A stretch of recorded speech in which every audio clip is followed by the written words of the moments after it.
मैं हूँ अवधेश और प्रयागराज की इस पुण्य भूमि पर बड़े प्रेम से गाया जाता है भक्ति भक्त गोविंद गुरु चतुर नाम वपु एक तिनके पद वंदन किए नासे विघ्न अनेक। और हमारे साथ गुरुदेव मौजूद हैं, पूर्ण गुरु करौली शंकर महादेव जी, जिनको प्यार से लोग करौली सरकार के नाम से भी पुकारते हैं और उनका अभिनंदन करते हैं। महाराज जी, बहुत स्वागत है आपका सनातन संवाद में।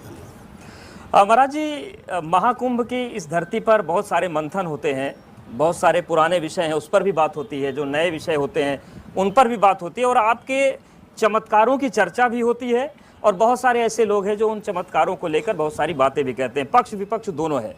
लेकिन आप वैदिक डीएनए की बात करते हैं, तो सबसे पहले बताइए कि ये वैदिक डीएनए क्या होता है? अब इस महाकुंभ की इस नगरी में सबसे पहले इस आपके इस सनातन संवाद कार्यक्रम में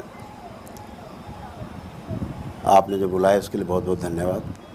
जो आपने डीएनए की बात पूछी, डीएनए हम लोग एक अंग्रेजी शब्द लेते हैं ताकि सब लोग समझ सकें, नई पीढ़ी समझ सके। असल में गोत्र की बात करते हैं हम लोग, कुल की बात करते हैं।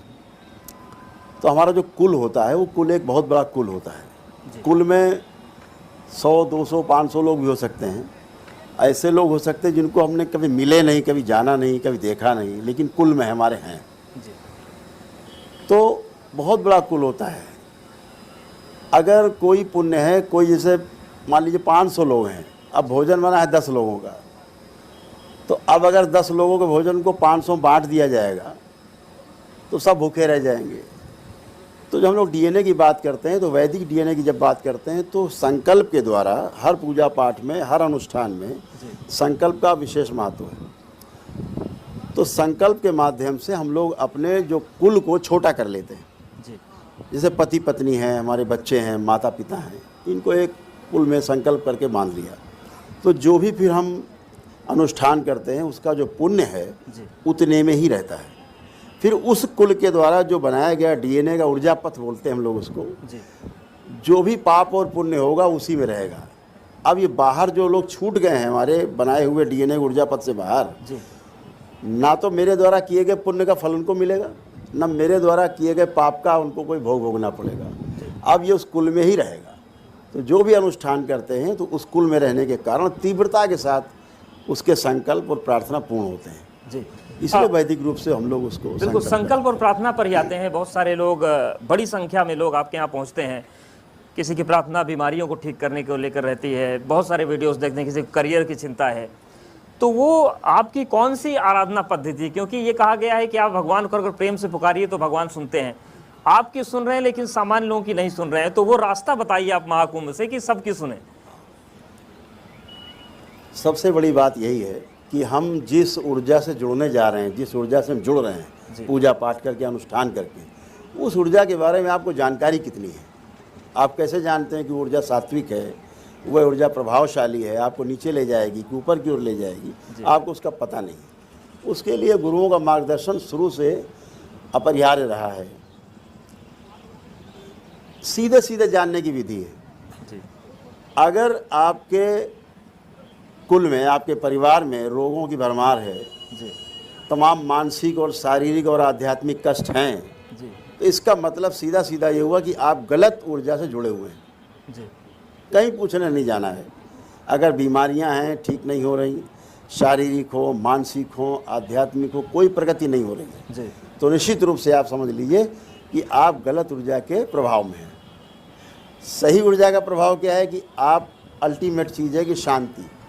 हमारे परिवार में बिना कलह के, हमारे परिवार में बिना किसी अभाव के हम जीते हैं, प्रेम पूर्वक जीते हैं, सही ऊर्जा के साथ जी रहे हैं। सिंपल सा है। अगर आप कष्ट में हैं, नकारात्मक हैं, दिन भर हमेशा निगेटिविटी में जी रहे हैं, मतलब आप गलत ऊर्जा के प्रभाव में हैं। सिंपल चेक कर लीजिए। लेकिन महाराज जी, आप कहते हैं कि गलत ऊर्जा, सही ऊर्जा, खासतौर से बीमारियों को ठीक करने की जब बात आती है तो आप भी उसी ऊर्जा की बात करते हैं। लेकिन जो डॉक्टर्स का वर्ग है वो कहता है कि गलत ऊर्जा, सही ऊर्जा की बात छोड़िए, महाराज जी लोगों को गलत ट्रैक पर ले जा रहे हैं। हाँ, वो अपने हिसाब से ठीक कहते हैं जी। उनका अपने हिसाब से सोचना, कहना ठीक है। क्योंकि वो इस विद्या के बारे में नहीं जानते, इस सनातन वैदिक विद्या के बारे में उन्हें रंज मात्र पता नहीं है। जी जैसे अभी हम यहाँ बैठे, जी जितने लोग यहाँ पर हैं, अब अगर इसका प्रभाव चेक करना हो सकारात्मकता का, तो हम आपसे ही पूछ लेते। अभी आप यहाँ बैठे हैं, सब लोग बैठे हैं, किसी के भी अंदर एक नकारात्मक विचार नहीं आ रहा है, सब लोग चेक कर सकते हैं, आप भी चेक कर लीजिए। एक नकारात्मक भाव विचार आप किसी के भी अंदर नहीं आ रहा है, सब लोग चेक कर सकते हैं। जी अगर वाकई में चेक करना है ऊर्जा को तो अभी चेक कर सकते हैं, किसी में आ रहा हो तो हाथ उठा दे।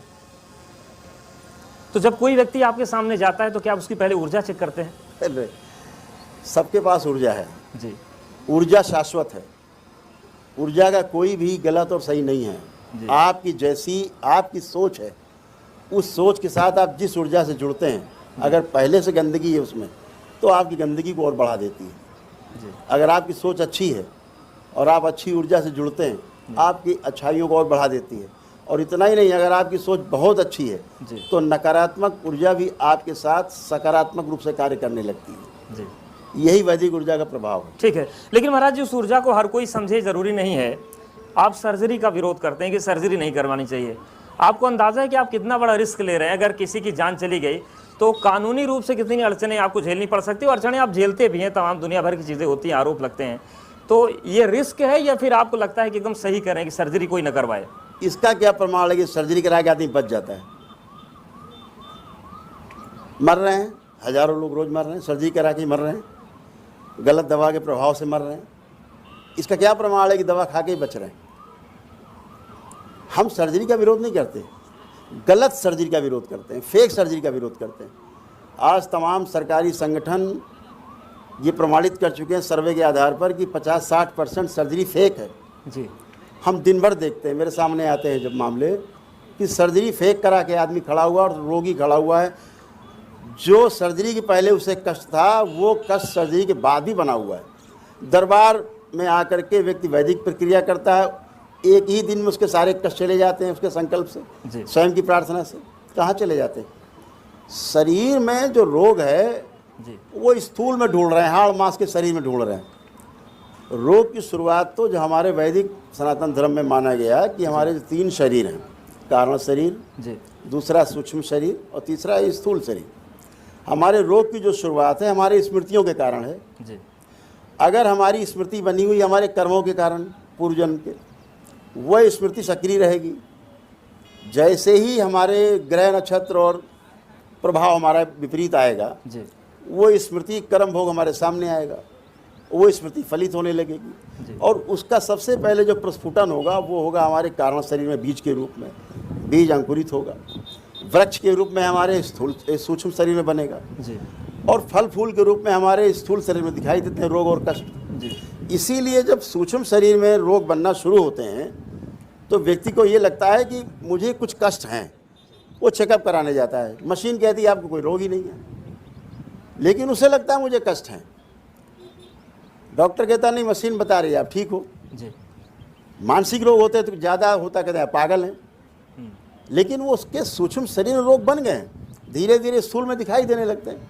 बाद में फिर मशीन पकड़ती है जब घना हो जाता है। दरबार यही करता है कि आपके वैदिक कार्यक्रम से, आपके ही प्रार्थना संकल्प से आपके रोग कष्टों की स्मृतियों को जी आपके कारण शरीर में ही नष्ट कर देता है, बीज नष्ट हो जाता है। ठीक है, लेकिन महाराज जी जो प्रश्न आते हैं उसमें यह है कि जो आधुनिक चिकित्सा है, आप कह रहे हैं कि वो गलत ट्रैक पर जाती है, वो तब आती है किसी रिपोर्ट में जब बहुत बड़ी हो जाती है, लेकिन वो प्रमाण तो कम से कम दे रहे हैं। अगर वही लोग आपसे प्रमाण मांगे कि आप जो चिकित्सा कर रहे हैं, आप जो आशीर्वाद दे रहे हैं, वो कैसे प्रमाणित होगा कि बिल्कुल सही ट्रैक पर है? तो वो प्रमाण कैसे दिया जाए? बिल्कुल रोज प्रमाण है। परिवार के परिवार परंपरा पूरी खड़ी होती है, पूरी परिवार परंपरा 4-4, 6-6, 8-8, 10-10, 12-12, 15-15 लोग, एक ही परिवार के लोग, एक व्यक्ति संकल्प करता है, बाकी सबका एक व्यक्ति वैदिक प्रक्रिया करता है, फिर पूरा पूरा परिवार मेरे समक्ष खड़ा होता है। जी हम स्क्रीन पे होते हैं, हम यहाँ हैं कि अमेरिका में हैं, कोई फ़र्क नहीं पड़ता। जी स्क्रीन पे वो हमें देखता है, हम उसे स्क्रीन पे देखते हैं, उससे वार्ता कर लेते हैं, वो कहते हैं हम सब ठीक है। तो यानी कि आप जो बातें करें, क्या ये मंत्र विज्ञान है जिसको विज्ञान कहा गया? मंत्र विज्ञान की बात कर रहे हैं? बहुत बड़ा विज्ञान है, तंत्र मंत्र और यंत्र बहुत बड़ा विज्ञान है। और जो वैदिक आपने विज्ञान। त्रिकोण तिलक लगाए रखा है, क्या इसका भी संबंध ऊर्जा से है? क्योंकि मेरी नज़रें जब से आप आए तब से इस त्रिकोण तिलक पर टिकी हुई हैं।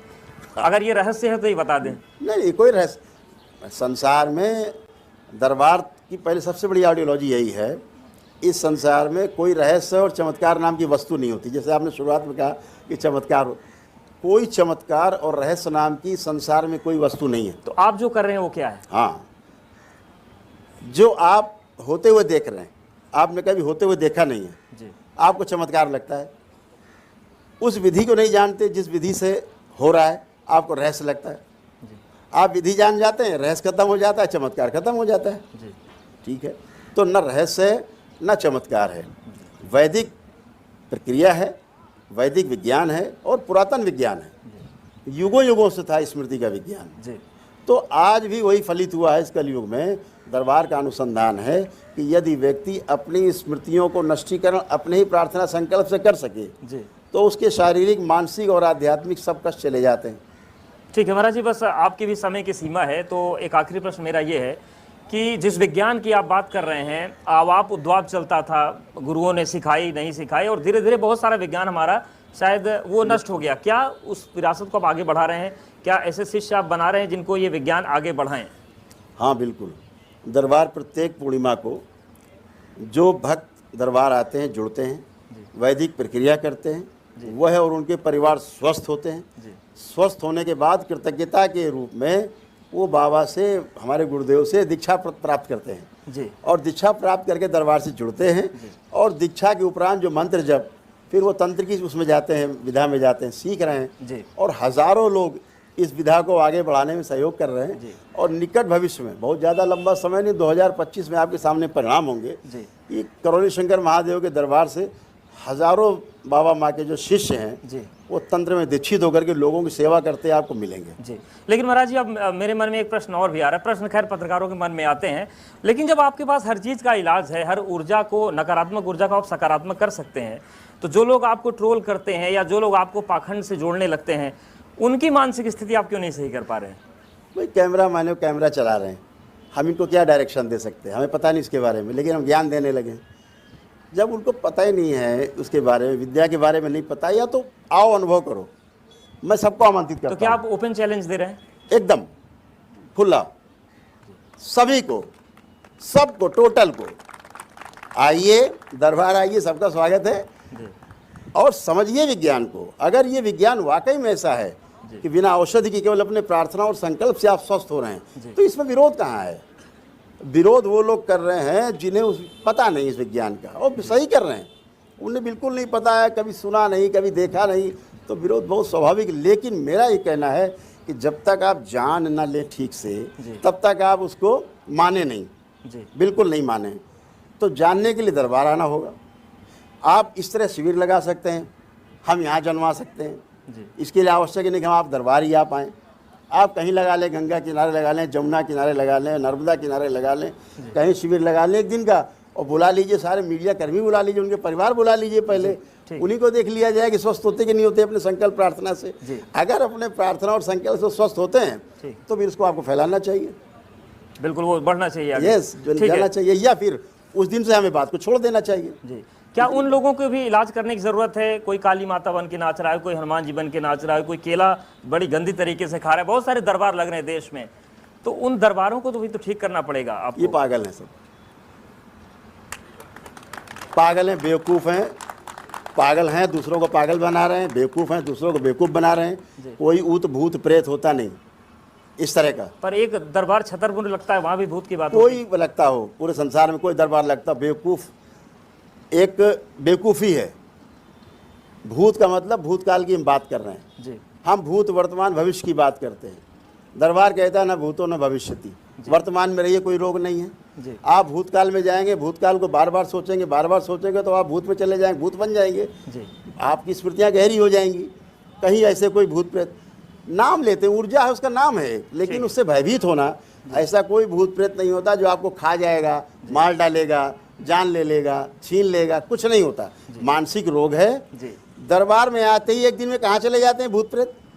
जो ठीक है, 10 साल, 20 साल, ये जो 25 साल से मानसिक तड़प रहे हैं। रोग है या फिर ऊर्जा है वो करौली धाम सरकार में आके ठीक हो जाएगी, और आप सबको आमंत्रित कर रहे हैं महाकुंभ की धरती से कि वो आए और वो ठीक हो जाए। बिल्कुल आना चाहिए और समझना चाहिए विज्ञान को। ठीक है। और विज्ञान अगर सही है तो इसको आगे ले जाना चाहिए, अन्यथा इसका खुल के विरोध करना चाहिए। बिल्कुल, और निश्चित तौर से हम उम्मीद करते हैं कि जिनके मन में शंका आशंका होगी, जिनकी श्रद्धाओं के आएंगे दरबार में, आपको जांचेंगे परखेंगे। महाराज जी बहुत धन्यवाद हमारे साथ जुड़ने के लिए धन्यवाद। और ये पक्ष रखने के लिए, क्योंकि जब सवाल उठता है तो पूरे सनातन का डैमेज होता है। बहुत धन्यवाद बिल्कुल आपका हमारे बिल्कुल, साथ। बहुत धन्यवाद।